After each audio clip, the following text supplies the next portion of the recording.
Hello friends, എല്ലാവർക്കും നമസ്കാരം. Big boss Malayalam season 7 ഈ ആഴ്ചത്തെ വീക്കെൻഡ് എപ്പിസോഡൊക്കെ കഴിഞ്ഞിട്ടുണ്ടായിരുന്നു. വളരെ മനോഹരമായിട്ടാണ് ലാലേട്ടൻ്റെ ഈ ആഴ്ചത്തെ എപ്പിസോഡ് വന്നിട്ടുണ്ട്.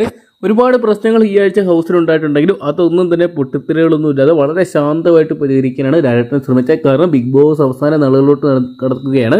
2 ആഴ്ച കൂടി മാത്രമേ ഉള്ളൂ. എന്തൊക്കെയാണ് ഈ ആഴ്ച എവിക്റ്റ് ആയത് ആര്യനാണ്. ആര്യൻ്റെ ഒരു എവിക്ഷൻ എന്ന് പറഞ്ഞാൽ ഒരു അൺഫെയർ എവിക്ഷൻ തന്നെയാണ്. കാരണം ഒരു ടോപ്പ് 5 ഒക്കെ ഡിസർവിങ് ആയിട്ടുള്ള ഒരു കണ്ടസ്റ്റൻ്റ് ആയിരുന്നു ആര്യൻ പുറത്തായതിനു ശേഷം ഇന്ന് രസകരമായിട്ട് തോന്നിയ ഒരു കാഴ്ച, അനീഷേട്ടൻ, അതായത് ഹൗസിലുള്ള ഓരോരുത്തരെയും കുറിച്ച് ഓരോ കണ്ടസ്റ്റൻ്റ് ഇവിടെ ഇല്ലായിരുന്നെങ്കിൽ എന്തൊക്കെ നഷ്ടം ഉണ്ടാകുമെന്ന് ചോദിക്കുമ്പോൾ നമ്മുടെ അനീഷേട്ടനോട് ചോദിക്കുമ്പോൾ അനീഷിന് കിട്ടുന്നത് ഷാനവാസിനെയാണ്. ഷാനവാസിക്ക് ഈ ഒരു ഹൗസിൽ ഇല്ലെങ്കിൽ എന്തായിരിക്കും ചോദിക്കുമ്പോൾ പറയുന്നുണ്ട്, ഈ ഒരു ഹൗസിന് ഒരു വെല്ലിയേട്ടനെ തന്നെ നഷ്ടവും. ഈ ഒരു ഹൗസിൽ ഏറ്റവും കൂടുതൽ പ്രായമുള്ളത് നമ്മുടെ ഷാനവാസിക്കൊക്കെയാണ്. ഷാനവാസിക്ക എന്ന് പറഞ്ഞാൽ ഇവിടെ എല്ലാവർക്കും ഒരു ഏട്ടൻ്റെ ഒരു സ്ഥാനം തന്നെയാണ് കൊടുത്തിരിക്കുന്നത്.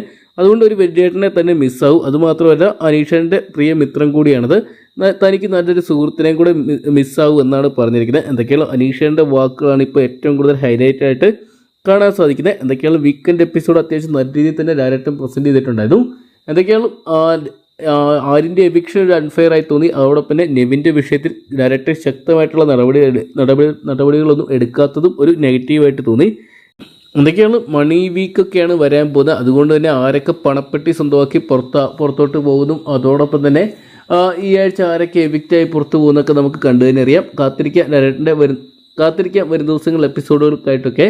അപ്പോൾ ആര്യൻ്റെ എവിക്ഷനെ കുറിച്ചുള്ള നിങ്ങളുടെ അഭിപ്രായങ്ങൾ കമൻറ്റ് ബോക്സിൽ പങ്കുവെക്കുക. ഒരു മണിക്കൂറിൽ ഏറ്റവും കൃത്യമായിട്ടുള്ള ബിഗ് ബോസ് അപ്ഡേറ്റ്സുകൾ അറിയാൻ വേണ്ടി ഇപ്പോൾ തന്നെ ചാനൽ സബ്സ്ക്രൈബ് ചെയ്ത് നോക്കുക.